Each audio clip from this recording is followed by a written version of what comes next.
We're really excited to have you all here today to celebrate what we've been doing over the last years. And I just want to say welcome, everybody. Welcome to the capital of our great state. Welcome to day one of the Wyoming 67th legislature. Welcome to this awesome gathering of incredible grassroots activists. Yes. Everyone is gathered here at varying levels and degrees, has been and continues to be a part of a solution, a critical solution, a solution that will make for a better Wyoming, a Wyoming that shows that it cares about our friends and our neighbors. We care they have access to health care. Whether it is a sore throat or cancer,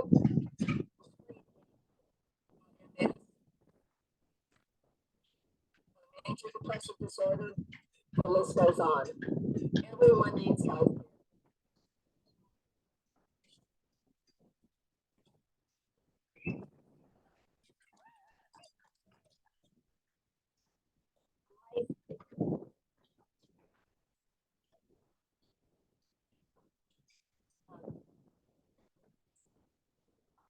A life that provides the opportunity to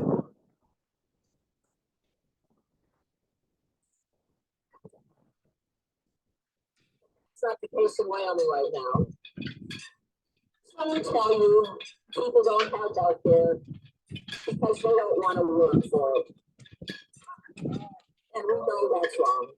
The fact that people would say people don't want to work for it is why they don't have care. Well, there are many words to describe that kind of thinking.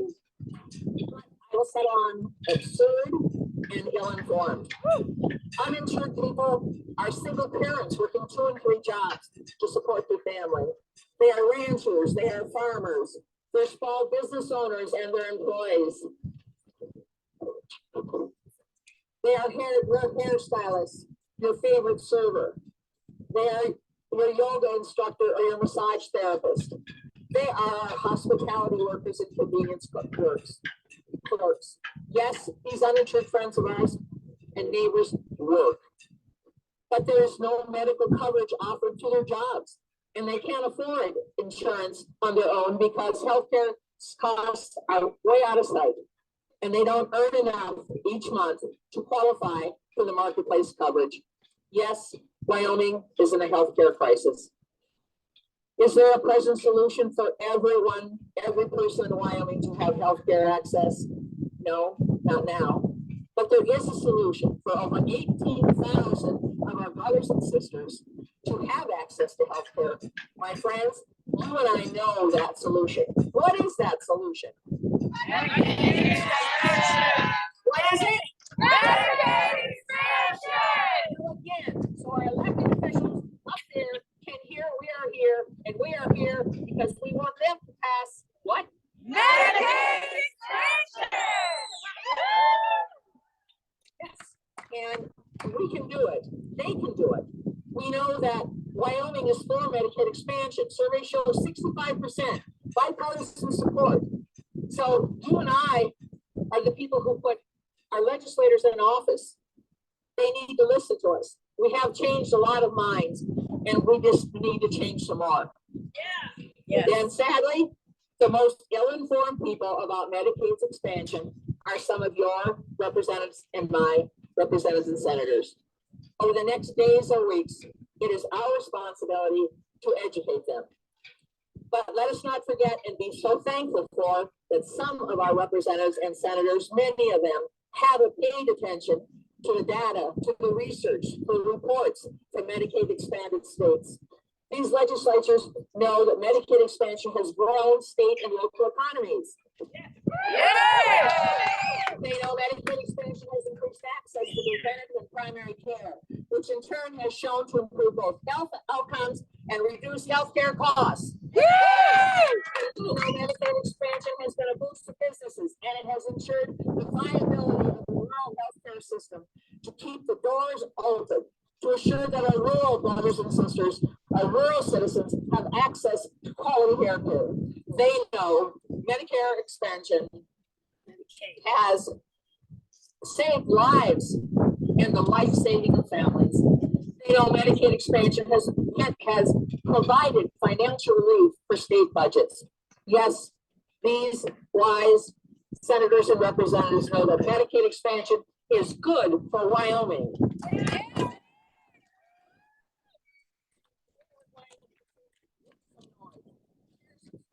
And raise our sides on. I just know we are here and why. Following the rally, we hope you are able to come inside the Capitol for just a few minutes, if that's all you can come. But we want you to go up to the chambers of the House and the Senate while it was in session. It is very important that your elected officials see that you are here. And even if they don't see you, when you get home, you can write them, and you can tell them you were there. You saw them on the floor of the House or the Senate. We are their constituents. We are the ones that put them in office. So please stay for a short while if you can. And we'll provide more guidance at the end of this for how we'll go in there together and how we might do that.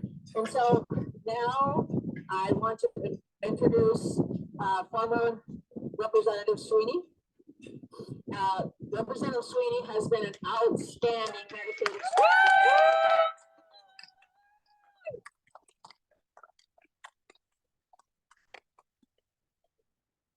Well, thank you. And what a great turnout. Applaud yourselves. This is incredible. This is important work. And I just wanted to tell you, when I first ran, I got beat in this last election.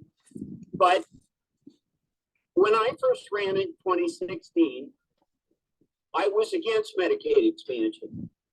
And I had talked to Governor Meade, and he really made the push with then Director Tom Forsman at the Department of Health.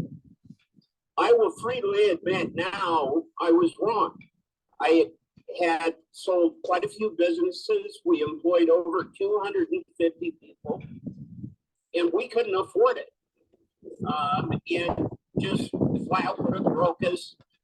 So what changed my mind? I think that's important. In 2019, I was still on, or had just come off of Labor Health Committee, but was also on Revenue Committee. And at that November meeting, during the interim,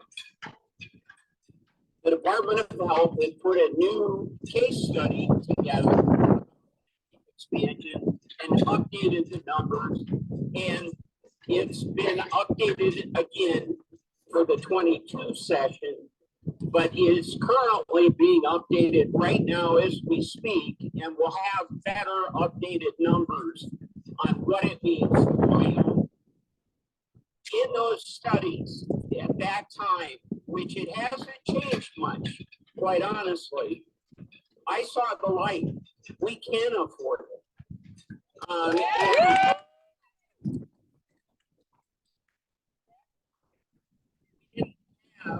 The current administration is offering the states that haven't accepted Medicaid expansion an added bonus of an additional 5% for the first 8 quarters. So for the first 2 years, it makes a huge difference on our, basically our match, our federal match. And what the bill, and when you're talking to legislators for or against, first off, be extremely respectful, because you're going to get pushback. Trust me, I've gotten pushback. So, but when you're talking to them, the first thing that I noticed on the campaign trail this year, have you read the bill? You'd be amazed how many of the legislators, your current ones, haven't even read the bill. And in the bill, it talks about the negotiation government and Department of Health and the governor's office.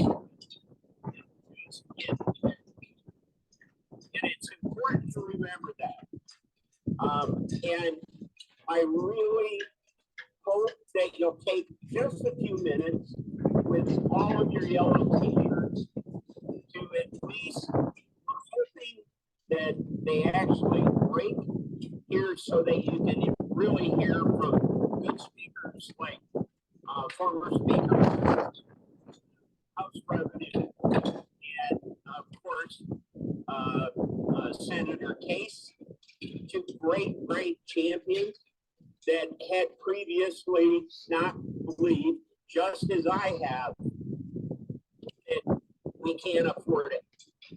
I'm here to tell you, I believe we can afford it. And if it's put together properly,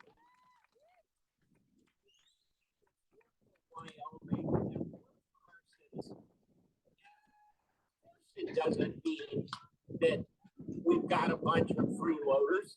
If you listen to them, the other side, they think that this is all just a socialized program.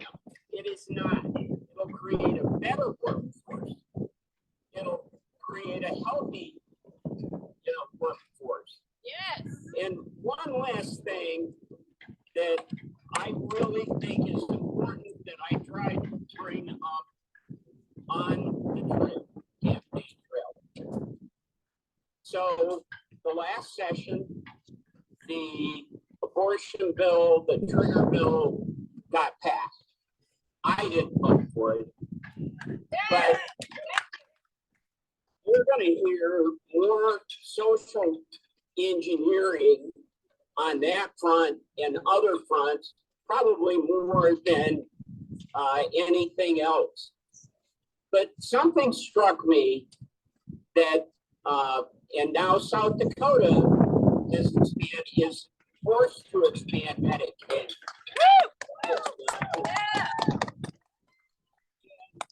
Of course, in South Dakota, is very pro-life.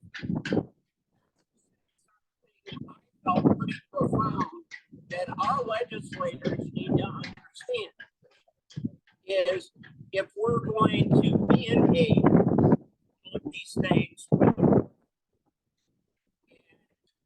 at that point, there's no better resource than Medicaid expansion for healthy moms, healthy babies, pre and post care, and that happens with Medicaid expansion.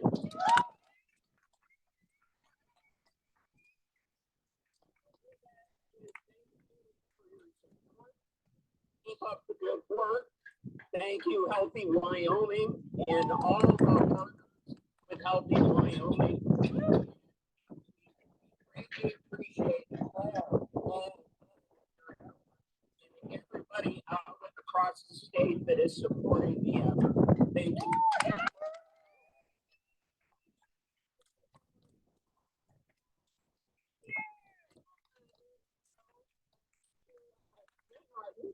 Is on the leadership of Healthy Wyoming, and he will add to what the wonderful things that former Representative Sweeney said. Thank you, Vicki. Thank you for Representative Sweeney. My name is Nate Martin, and I'm with the Healthy Wyoming Coalition. I'm going to talk a little bit about the Healthy Wyoming Coalition, and then I'm going to talk a little bit about what's going to go on in this building, the path, the bill that's before the legislature, and the path that it's going to have to go through to get passed. Can y'all hear me all right? Yes! Okay. Healthy Wyoming is a broad coalition of about 24 organizations all across the state. Coalition because Medicaid expansion would have broad benefits for Wyoming. Some of our organizational partners include Grace for Two Brothers, which is a suicide prevention organization. For mental illness, and they have access to mental health care that makes them much less likely to succumb to suicide. Yes. One of our partners is the Wyoming Hospital Association, because the hospitals across the state lose $120 million every year providing treatment to folks who don't have insurance and cannot pay. And our hospitals are struggling all over Wyoming Wyoming Education Association is one of our partners because they know that if a child lives in a household where the parents are having to decide whether to buy their diabetes medicine or put food on the table, that's not a very good learning environment for educational success. If you are part of an organization that you think would support Medicaid expansion and be willing to work with us, we are interested in recruiting anyone who's supportive of the cause to join us, to join this fight, because we're going to need all hands on deck to win this thing. The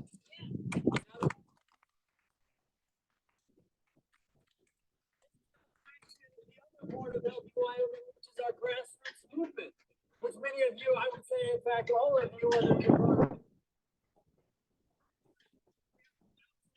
across Wyoming who aren't lobbyists, who aren't NGO staffers, who are normal people who understand that this is a critical issue for themselves, for their families, for their neighbors, and for anyone across Wyoming who struggles with healthcare access. People who are learning the tools of grassroots organizing to put influence on elected officials and convince them to do the right thing. There's not a deep culture of this, building it step by step, and I appreciate every one of you who are here with us, making this issue is too important to give up on.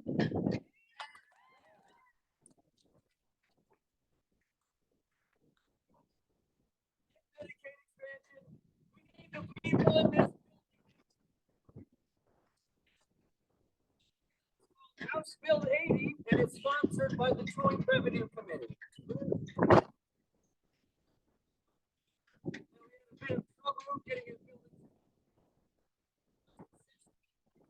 It's not a budget session, it's a general session.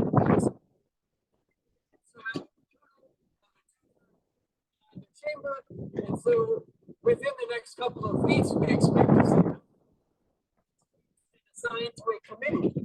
Once it passes that committee, all things going well, it will proceed to the House floor.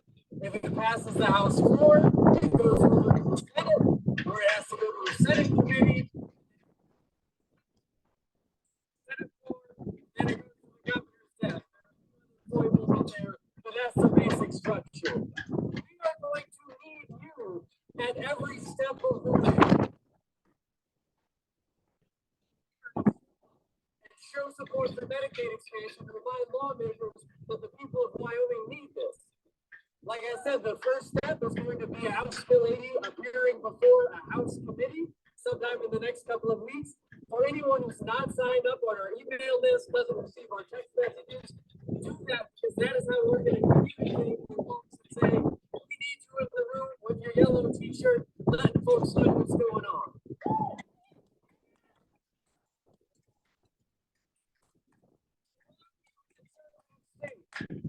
And likewise, the Wyoming legislature is taking a conservative approach to Medicaid expansion. That's okay. We didn't jump on the bandwagon right as soon as the Affordable Care Act was passed.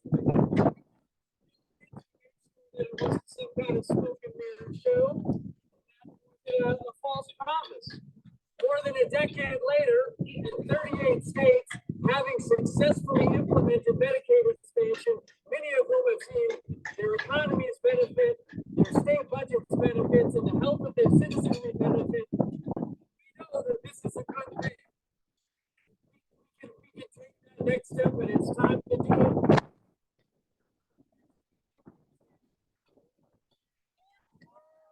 How Wyoming has been taking a slow approach to a lot of people have suffered in the meantime because they don't have any reasonable access to affordable health care. A lot of people have died because we haven't expanded Medicaid.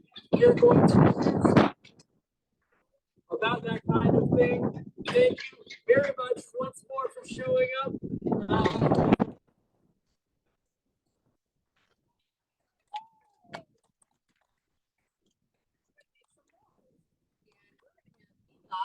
Lead us in that noise. Yeah!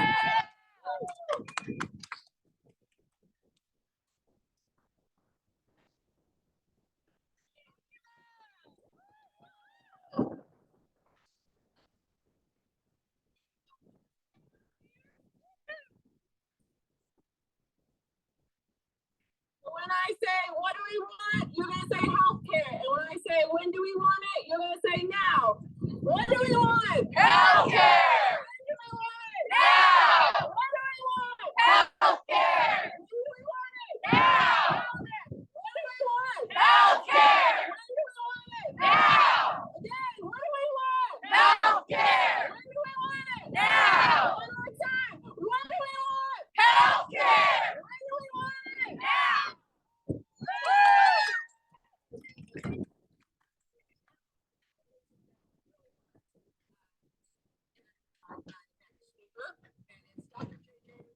Who's a psychiatrist, a mental health provider here in Cheyenne, and a very strong supporter of Medicaid expansion. Dr. Chen?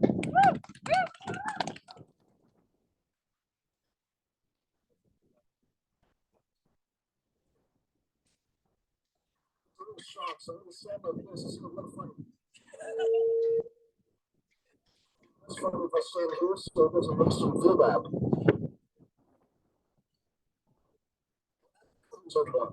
My name is JJ Chang. I stand here with you today as a proud Wyomingite. Years, I've happily lived here, right here in Cheyenne. Let's give some hearty applause to local Wyoming win today. As you know, Wyoming as a state consistently has one of the top 3 per capita suicide rates per nation. In fact, and unfortunately, we are number 1. We should all know that my medical profession and duty as a psychiatrist is to prevent suicides. Our suicide prevention is actually only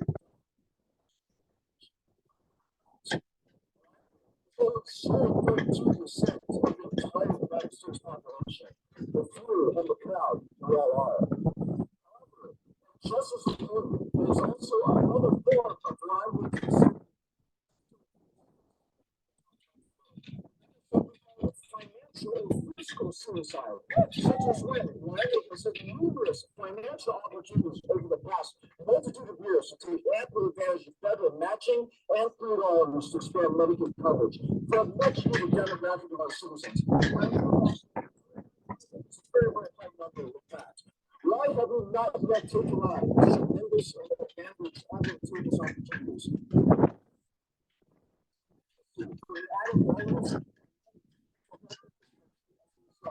Specifically expanding Medicaid. It's not one complete that is utterly ridiculous. When is enough enough? Our own taxpayers, myself included, have already paid our hard-earned dollars to protect or benefit from Medicaid expansion. Again, 19,000, 25,000 people in our state will benefit. Our friends, our families, our neighbors. As a psychiatrist, I see substantial differences in access to healthcare when someone does not have any insurance. Simply having or not having insurance of any kind, including Medicaid, can set the stage for what treatments, including the latest and greatest and fanciest medications and other treatments are available. It is simply unconscionable to me that a Wyomingite's access to life-saving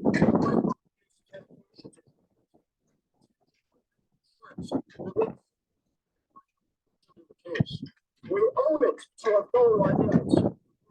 Spread the love to mental health care in the state that mental health treatment is already so stigmatized and facing an uphill battle. At every single legislative session, not expanded, indeed indicative of a dystopian state of being. Quality of life and optimal functioning are so much better when treatments that medical expansion could easily provide. I therefore urge all of us to find the reasonable ground.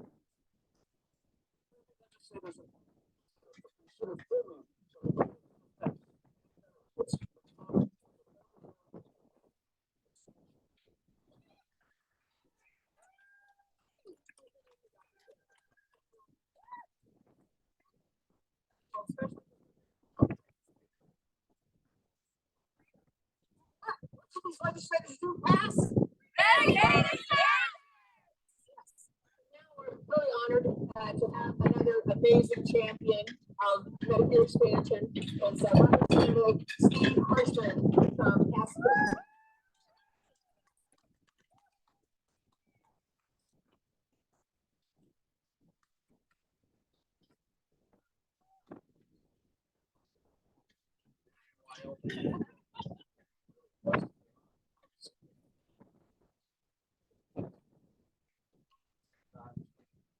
Corporations, those kind of things. We wanted to watch how it played out. And we've got a lot of experience now. There's only 12 states that have not expanded. And so as we learn, we've got a better handle on numbers. We know who it's going to affect and what the costs and the benefits are. And, you know, Montana recently expanded, and that was always said, boy, look at Montana. It's going to ruin Montana. And when I was a speaker, I got to know other speakers around the country. So from Montana, he said, I didn't vote for it, but it certainly didn't ruin Montana. He said it probably saved our rural health care. Yeah. One of the last states to join the Medicaid program. Right. I think take a long, hard look. But as I've learned more, that's what we try to do in the South. I mean, I've learned more. What are we really talking about? We're talking about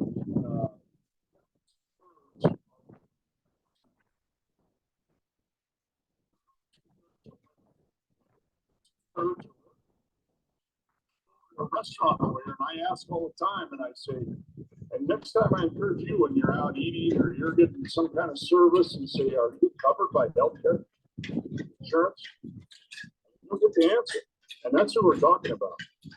And then the whole piece to providers in our rural healthcare, that's a whole other issue. But recently had a representative from Montana testify in the revenue committee, and his whole background is economic development. And it's just incredible what it's done to rural Montana healthcare. And really, what we're talking about is folks who are below 100%. Google what 100% poverty rate for one person or a family for four. Just look at it. And then that group after that, up to that 137, or those folks are part of the law. They're really getting the exchange insurance now, right? Paying $5 a month. They get great coverage. And so it's a super government subsidized program already. And we're talking about moving from one really heavily subsidized program to this really government insurance that's been around now for, 60 years or whatever. And so again, and then I guess the other piece of this, I don't know. I was referred to by my church, and I see the deacon here is the most pro-life speaker in Wyoming. And regardless of politics and whether it's a religious view or what your view is, first of all, Wyoming has the lowest abortion rate in the United States, less than 1%. The next is South Dakota. It's 3 times ours, 3.5%. And there's written into this bill that, really the Hyde Amendment, none of it can be used for those kind of things. The last Medicaid paid abortion was in 2002, I believe, for the life of the mother. And so that's not an argument. On the flip side of the pro-life issue, we know life expectancy is going to improve for those folks who have access to health care. We know it's going to save lives. We know it. There's enough experience across the country now. And so we're going to work this bill. There's a lot of, I think a budget amendment will be necessary as well. And it's certainly appropriate. Medicaid's already in the health department budget. And so we'll move forward on this issue and really appreciate everybody. And I think the most important thing is if you're from Sundance, talk to your representative from Sundance. If you're from Casper, talk to your representative. And because, boy, when you say, hey, I'm one of your constituents from Newcastle, that makes a big difference when they hear from the people back home. And as representatives of our people, it makes a difference. So I thank you all for being here. The wind calmed down, I think, a little bit. I just said the word, so here it comes. Maybe a little providence. But again, really appreciative of all of you being involved in the process. And we'll just keep working. And that's what we do in Wyoming. So thank you very much. We wanted, thank you, Representative Harshman. The reason we wanted these legislators to come is because they know the bill. They know not only is it good for healthcare, it's good for Wyoming. What is good? Yes, and the thing that we know is that they know why it's good. They have specifics. They have great arguments. So we wanted you to hear what they have to say so you can use those points when you talk or email your legislator. Well, I'm going to introduce another amazing champion of Medicaid expansion. I want to introduce a senator who knows expansion is good for Wyoming. He's been an outstanding Medicaid expansion champion. He is the co-chair of the Joint Revenue Committee, which is sponsoring this year's Medicaid expansion bill, House Bill 20, the Medical Treatment Opportunity Act. I would like to, with no further ado, give an outstanding round of applause to Senator Cal Case.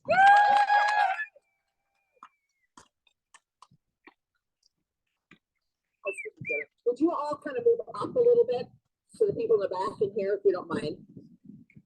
Thank you, thank you. Hey, everybody. I'm from land where we don't have wind, so I'm going to try to sneak.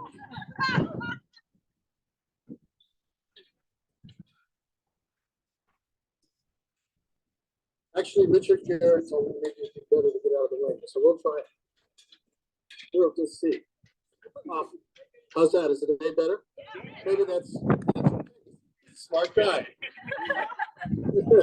He's a professional lobbyist. Everybody, thank you so much for coming, and thank you so much for caring about this.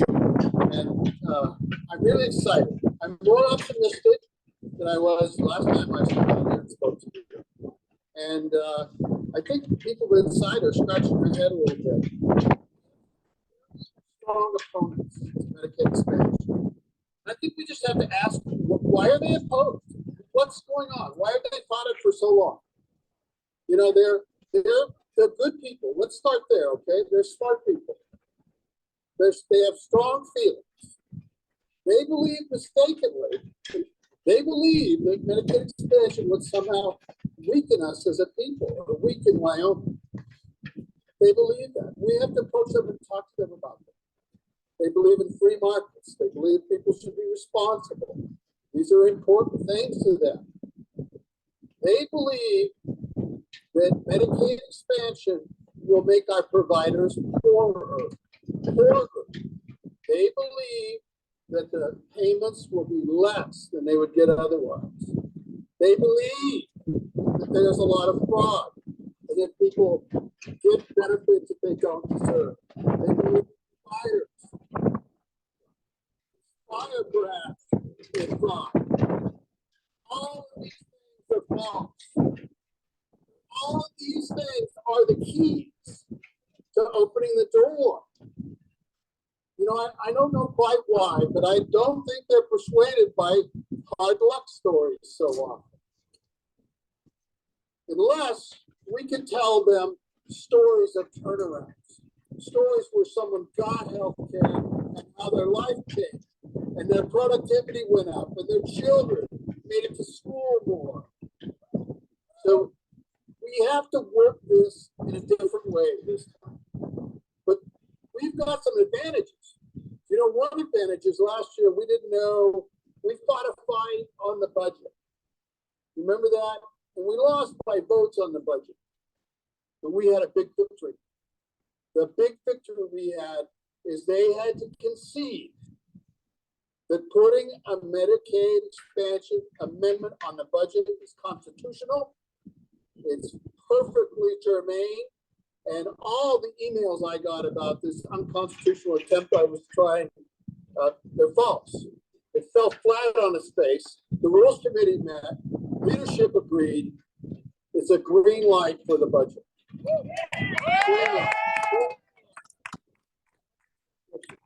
Now we can start talking about the merits. Now, I've had legislators say last time, well, what I really love and really respect, this legislator said, I action that I didn't feel that it was right. About whether it would be a budget, a demand. Do we want that? Do we go back to that person and say, look, we're forward on the merits? The bill, something blowing in the wind, or the budget amendment. It's on our side. And we have allies out there we don't even know about.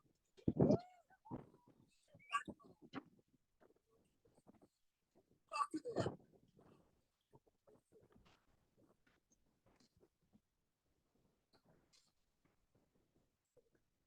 Back, it's nowhere and Lander gets slammed. I'll tell you about that. But I tell you, the economic development argument, that this is good for business, this is good for employment and people working and productivity. Those are powerful arguments. And other arguments. So I'm so glad to see you here today. Welcome to the first day of your legislature, and thank you so much for coming. And thanks for the win. Thanks everything up. So it's very important that the legislators see you. Go in, find your legislator, talk to them, spend some time walking around, talking to legislators. We all know to be polite, and it's okay to be passionate, but be respectful of their time. Connect with you. We all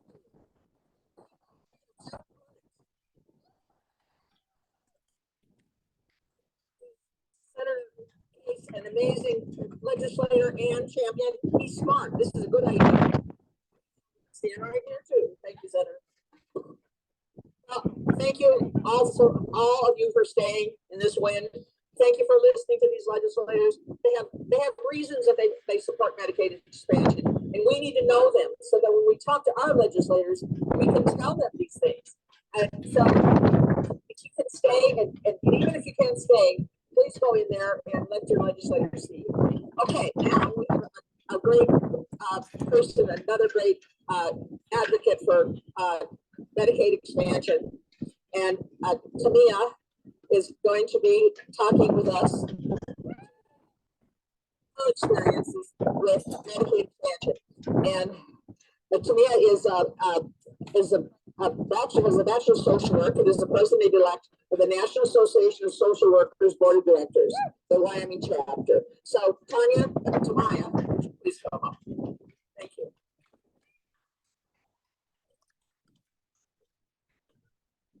Hi. So I want to start by saying what an honor it is to be here.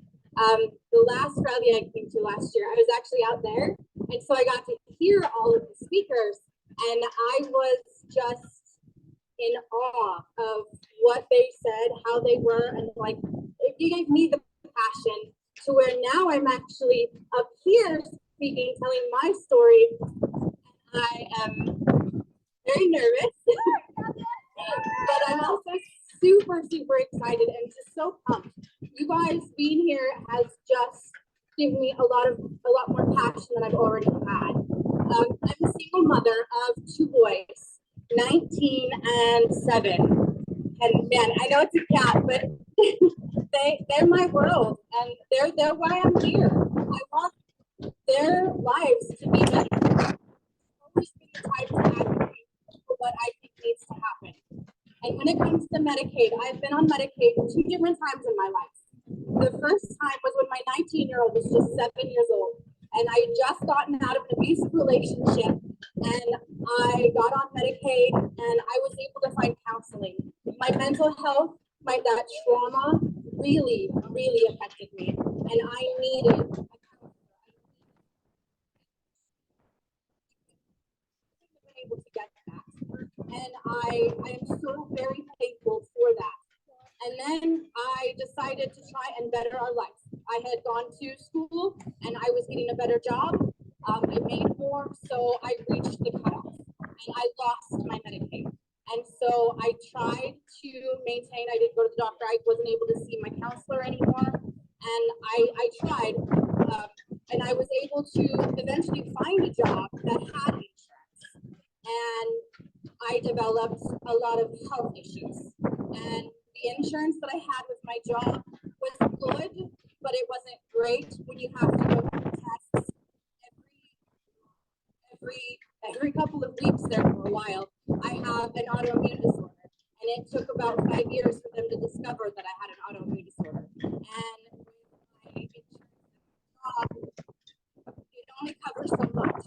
So then that bill gets put onto me, and then I go back to being a single parent again, and I'm back to square one with my autoimmune disorder, my bills piling up, and I was able to get back on the Medicaid.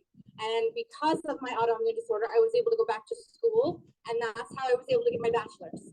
And through my bachelor's in social work, I was connected with Healthy Wyoming. And so for the last 3 years, advocating everywhere, talking to my legislators, just working so hard because I know how hard it is to be out there and not have insurance, or have insurance that doesn't help you. As a single parent, I don't want to say that we're punished, but it feels like we're punished because we try to better ourselves and you reach that cutoff and you get kicked off of Medicaid, and you wonder, as a parent with an autoimmune disorder, what am I going to do? I have a job right now that I absolutely love at a Boys and Girls Club, but there's no insurance. So if I get over that quota and I lose my Medicaid, I can't work there. I love this job. I work with kids. If I lose my Medicaid and I have to go find another job that has insurance because I have to have insurance with an autoimmune disorder, it's going to break my heart. And I really, really don't want that. We need a system that sets our single parents up for success, not for failure.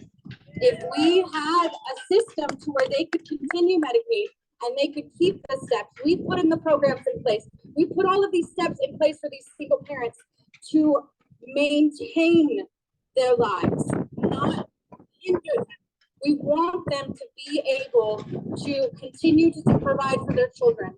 My kids are my life, and I struggled with mental illness for a very long time, and I know my boys are going to as well. I know it's not either any of our faults, it's the systems that are broken, and we need to fix them. We need people elected into office that are willing to dig deep and find out how we can fix these problems and give the parents and anybody of Wyoming the steps and tools to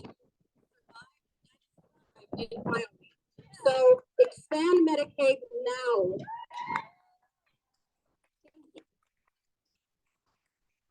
Thank you, Maya. Our next speaker is Kim Bartlett. And Kim has been a strong advocate for a long time of Medicaid expansion. Kim is a small business, owns a small business and lives with her moms. And I will now turn the mic over to Kim.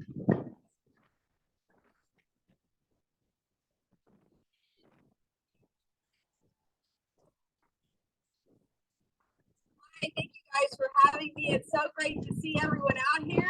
I'm glad everyone's excited to talk to their legislator after this and let them know how important Medicaid expansion truly is.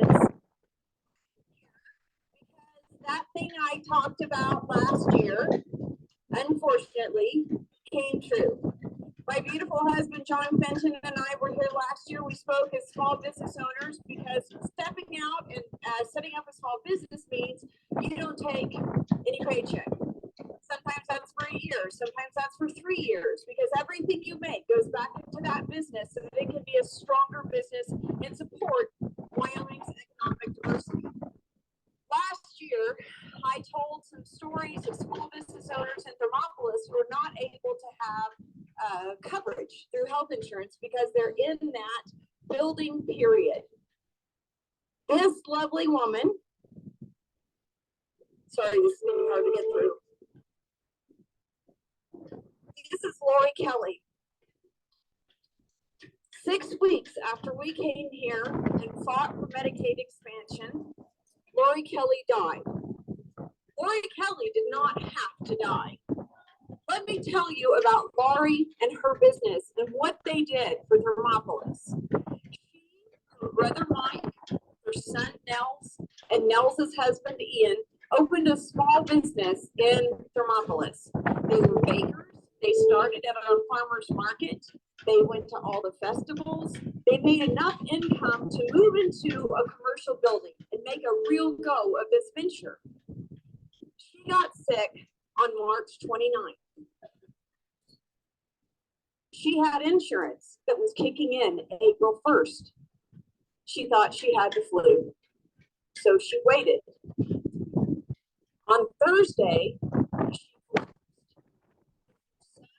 took her to our ER in Thermopolis. We're a standalone rural hospital.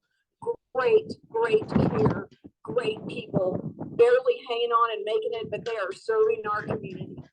She was life flighted to Casper, where it was discovered that she had been having a heart attack for 3 days. And her heart muscle was so damaged, there was nothing they could do. She survived in the ICU for another week before she died. This woman was a light in our community. Not only did they have the wonderful business they have, every week they make free loaves of bread for people in our community who can't afford them. They are sold on a donation basis.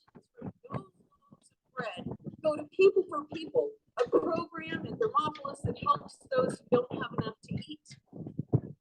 Not only were they building our economy, not only were they a wonderful, loving family and a model of what small business should be, they didn't deserve this. No one deserves this. If they would have had access to Medicaid while they were building their business until they had the income for the marketplace, this lovely lady, this cookie baby, as she was called, would still be with us today. So many people, hard working people across Wyoming in need of meaningful access to health care.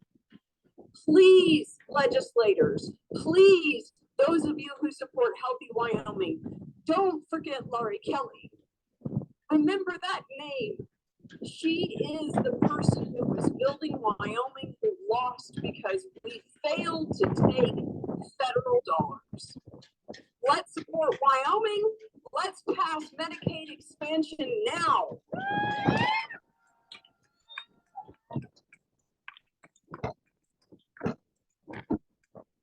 Thank you, Kim. And we have many stories about businesses around our state. That's just one of them. Our next speaker is Ariel Bernard, and she is a community organizer for American Cancer Society Cancer Action Network, and which Healthy Wyoming is a coalition partner. And Ariel will talk about next steps for you. Thank you for being here. Just a reminder, I know we've said it a couple times, stick around after the rally. We're going to go into the chambers, have your shirts on if you can. And also, I believe we have to leave our signs behind. So just a reminder that when we go in, find some place. And tonight, we want to invite everybody to Blacktooth Brewery at 5:30. We're going to be hosting a post-rally celebration.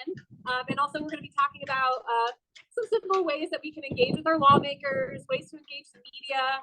If you're inspired to share your story after this rally, we'll have some information on how you can do that. So join us 5:30 at Blacktooth. We're going to provide some food for you. And then the last thing I want to talk about is just our partner, Equality State Policy Center, is going to be hosting a Citizens Lobby Day and training here on January 23rd. It'll be at the LCCC campus. January 23rd, they're going to be training just any average person who wants to learn how to tell their story and engage in policy work from a citizen's perspective. And then on January 24th, they're going to have an actual Citizens Lobby Day here at the Capitol. So if you want more information, you can find me or Celeste back there from ESPC, or you can go to equalitystate.org. And that's all I have to talk to you about. So I'll hand it back to Vicki.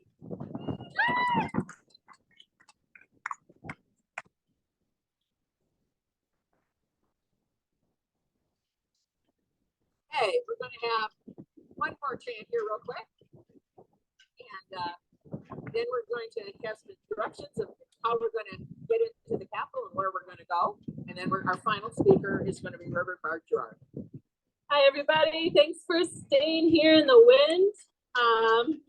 Thank you for all the wonderful speakers and the powerful movement and everyone and volunteers like you all. We need another chance. Hopefully you guys can hear me okay. When I say expand, everyone say okay. Expand. Expand. Louder. Expand. Expand. One more time. Expand. Expand.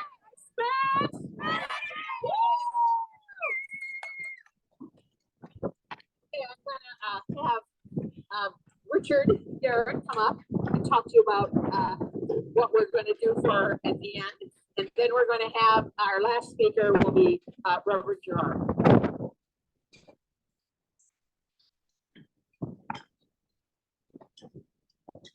Thank you, Vicki, and thank you all. I'm so grateful that you're here. I'm Richard Garrett, and my hair has turned gray over the last 10 years. We've gone together to get this across the finish line.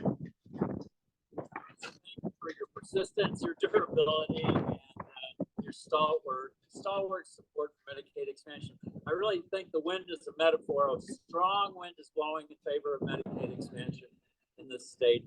And now 2 years in a row, we've had incredible weather. If you think about just last week when the wind chill was below zero, but today we're relatively comfortable.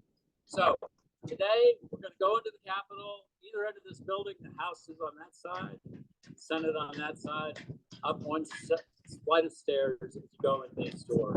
So take your pick. Need any advice, any help? I'll be on one side. I'm not sure which side yet. And Jan Cartwright, my partner in crime, will be on the other. So we'll be glad to help you. And then as we break up, I want to urge you all to grab some food over at Gnomes. They're strong Medicaid expansion supporters. They even say so on their website. You know, that's, and I want to show just one last thing. Today, leaders were elected on the House side and the Senate side. The House elected their majority floor leader, and he urged the body in everything they do to protect freedom. I'm going to tell you, I can't think of any better way to protect freedom than to make sure everybody has access to health care. If you don't, no access to health care means no freedom. Hale Case said it so well. Your life is disrupted in so many ways. So take literally what the leader said and protect our freedom. So thanks very much. Back to you. Thank you, Richard. And so to close out our rally here today, I'm going to introduce Reverend Bob Gerard. He is a former pastor of the, I can't find my papers, First Presbyterian Church here. And he is a strong supporter of Medicaid expansion. He's going to close this out today. And so I'll turn it to Reverend Gerard. Standing up here helps me come on.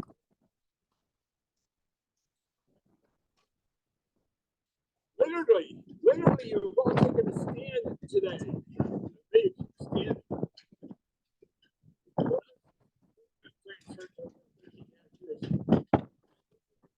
5,000 people. Okay, visited 5,000 people in the hospitals, almost 5,000 beds.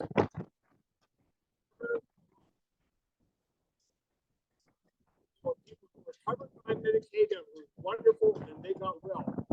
People who were fighting for Medicaid to have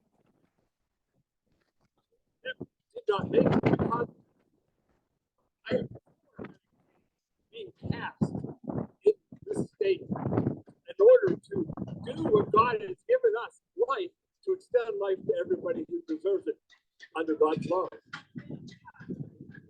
Also, I had a brother who had Down syndrome, and he was under Medicaid in Pennsylvania, and and that saved his life many times and helped my parents. And I'm sure there are other parents who have Down syndrome kids who would love to be under Medicaid expansion and need it to take care of their kids. Yes. So keep up the good work and let us say a prayer. God, we thank you for the beauty of this day. We even thank you for the wind. And we pray that the wind may be your spirit, whispering in the ears of our legislators to support Medicaid expansion for the extension of people's lives, for the good of people's mental abilities, and for the good of the whole state, and good for businesses. And we pray, oh Lord, that those whisperings will show up in those yes for Medicaid expansion. We pray this in your name. Amen. I just want to make sure everybody has signed up for the next steps. So if you haven't, we're over there at the table, and it's something we haven't done before, and it is going to be a great time. We're going to have some great conversations. So I think one last thing, grab a yard sign too. If you don't have one already, grab a yard sign. And remember, we'll be going upstairs, and Jan and Richard will be one in the Senate and one in the House. And so thank you for coming, and thank you for staying with us.